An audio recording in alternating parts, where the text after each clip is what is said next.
私は2年前に某格ゲーで20段になったおにぎり屋でございます。あなたが格ゲーデビューする瞬間をこの目に焼き付けることは私にとって最大の願いでした。今ここに悲願は達成されたなり。20段って何段？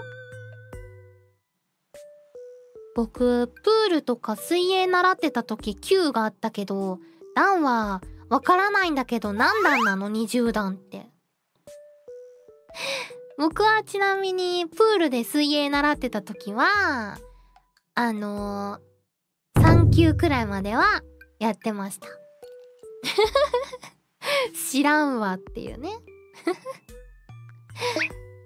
段は9の上。すごーい！すごすぎる。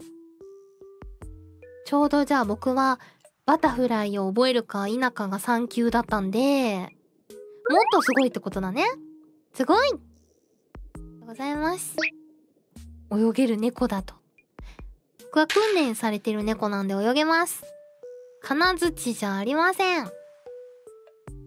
バタフライできないくらいには泳げます。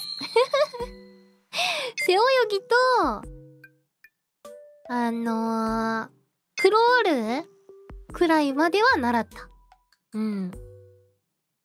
やっぱり今の時代猫も泳げた方がいいよねってことでばあちゃんが、こうスイミングスクールに通わせてくれて、そこで習ってました。はい。